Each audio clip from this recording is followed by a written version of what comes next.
Formidable tout ça. Ah oui.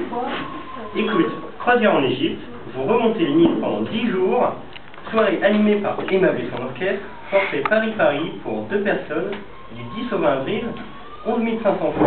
T'entends, chérie? Ouais, 10, 500 francs, c'est pas très cher. Hein. Pareil, c'est magnifique la rentrée. Il n'y a pas que toi. Ça ferait de belles vacances. Ouais. Pour ma mère. Ah oui. Hein? Qu'est-ce que t'en penses? Une belle croisière pour ma mère. Très bien, très bien. En plus, elle fait nager, sa mère.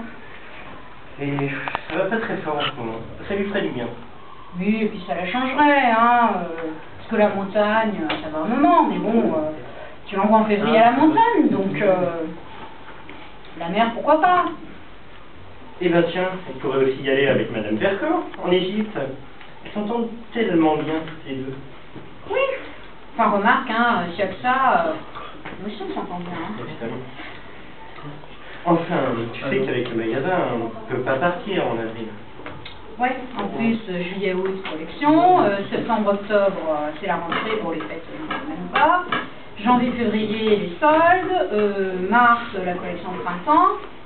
Ah, mais attends, si, il reste avril, hein. Non, tu sais bien qu'avec le magasin... Ah, je sais. Ah bah oui, je viens de te le dire. Enfin bref, il y a des femmes qui rêvent de devenir astronaute, Marie Curie, Claudia Schiffer, moi je rêve d'être Madame Vercors. Comme ça au moins je partirai en vacances. 6 mois sur 12. Bon, avec ta mère je te l'accorde, mais je partirai en vacances. Quoi, ma mère? Tu me reproches de m'occuper d'elle, c'est ça? Je te rappelle qu'elle sort de dépression, elle est fragile en ce moment. Ah oui, alors ça, cette sortie de dépression, ça la fragilise d'ailleurs tellement qu'elle a tendance à déprimer après. Je crois. On voit pas trop comment elle va pouvoir s'en sortir. Elle a un planning bien organisé, remarque. Hein. Elle se débrouille très bien parce que ça tombe jamais en même temps. Comme ça, elle a le temps de déprimer, après elle a le temps de... Enfin, c'est la déprimée la plus bronzée que je connais. Eh ben, tout le monde n'a pas la chance d'avoir des parents aussi équilibrés que les tiens. Et bien peut-être qu'ils prennent un petit peu plus sur eux, mes parents, et un petit peu moins sur les autres.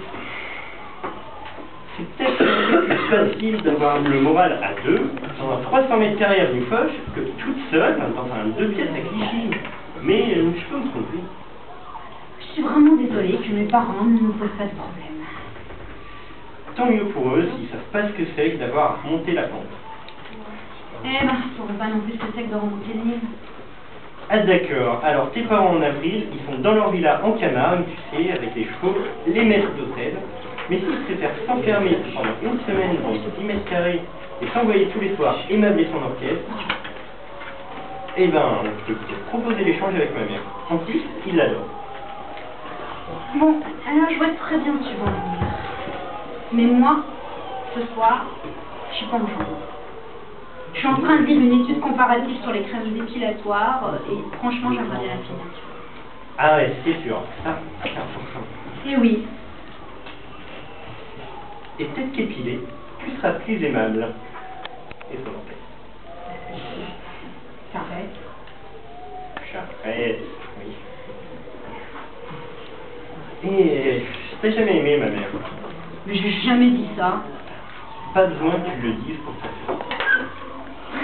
Non mais je serais vraiment curieuse de savoir ce qui te fait dire ça.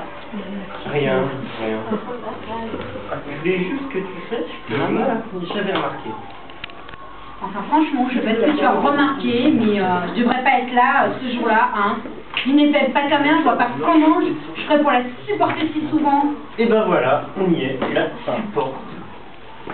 Très bien, alors cite-moi une fois, une seule, où j'ai été désagréable avec elle. Ok, la canne que tu lui as offerte pour son anniversaire, je crois qu'elle a jamais eu de problème pour marcher. Faut pas ça un peu déplacé. Mais enfin, c'est pas une canne pour marcher, mais c'est une sculpture que je vais acheter. Je la voyais bien dans son entrée, c'était tout à fait son style. En plus, elle m'a coûté la peau des fesses, cette espèce de canne pour mettre dans son entrée.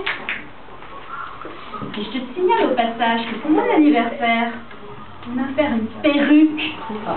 Alors là, franchement, je vois pas comment je dois le prendre. Et bah, c'était un cadeau à la hauteur de ses moyens. Bah voyons. Et d'ailleurs, la perruque est très jolie. Après, tu préfères que je l'accroche dans l'entrée ou que je la mette au rétroviseur de la voiture? De toute façon, rien de ce qu'elle fait. Elle t'aurait offert une rivière de diamants, tu n'aurais pas aimé non. Ah bah, bizarrement, j'aurais préféré, tiens. À propos, n'est devenu quoi cette perruque? Je l'ai mise au coffre. Je la sors pour les grandes occasions. Arrête. Moi, je l'aime beaucoup, ta mère. Normal, j'ai des parents formidables. Non, je parlais de ta mère. Enfin, c'est quoi le problème avec mon père? Mon redressement physique, c'est lui quand même. Il peut être un peu tordu pour venir contrôler son corps. Mais qu'est-ce que tu racontes? On se connaissait même pas à ce moment-là. Et en plus, c'est grâce à son contrôle qu'on a fait connaissance. Tu devrais le remercier. Ah oui, très cher à la rencontre. Non mais n'exagère pas, hein. Parce qu'à ce moment-là, on se connaissait pas. Il pouvait pas savoir qu'il allait être son beau-père. Ne sois pas idiot. Oui, enfin, tu m'ôteras pas de l'idée qu'il est tordu. Cadeau de mariage, une agrafeuse. C'était de l'humour. J'ai tellement rigolé. Encore mal au ventre. Bon, écoute, vous n'avez pas le même humour et puis voilà. Hein. J'adore ta mère, mais tu m'excuseras. Ton père et son humour sont tordus. Je t'interdis de dire que mon père est tordu. Tu l'as vu le tien d'abord? T'arrêtes avec mon père, tu touches pas un cheveu de mon père. Sinon, je peux te tuer, tu sais, si je veux. Hein. Si tu reparles de mon père, moi je prends la perruque et je la gratte sur la tête de ta mère. Merde! J'en ai marre de ta mère. Je n'en peux plus de Madame Vercors, de ta mère, de leur croisière de la montagne. Elle part à la neige, elle part à la mer, elle part à la montagne, mais je m'en fous, elle dégage. Elle me sort par les trous de nez, ta mère. Ça fait 4 ans qu'on en parle matin, midi et soir. Non. Écoute, t'arrêtes de me parler de ta mère. Elle arrête de me saouler ta mère, sinon je la fais bouffer sa canne. T'as compris? D'abord, tu baises d'un peu. Et je baisse d'un ton si je veux. Non. Et commence par foutre la paix à ma mère. Car je te garantis que si mon père était encore en vie, il irait casser la gueule à l'autre tordu qui m'offre sa graffeuse. Car oui, ton père est tordu. Ton père est tordu, je peux te le dire autant de fois que je veux. Et si jamais je te chope en train d'agrafer une perruque sur la tête à ma mère, je te la fais bouffer la graffeuse. Tes magazines et toutes tes crèmes épilatoires. Ma maman, si elle n'avait pas été là, je serais pas là non plus. Et à l'heure qu'il est, on serait pas en train de vivre une histoire d'amour. Ça, souviens-toi. Et ma mère, c'est pas demain la veille qu'elle te permettra de te faire un contrôle fiscal. T'as compris? C'est vrai, c'est vrai. Moi, je crois qu'on doit arrêter de parler de mes parents.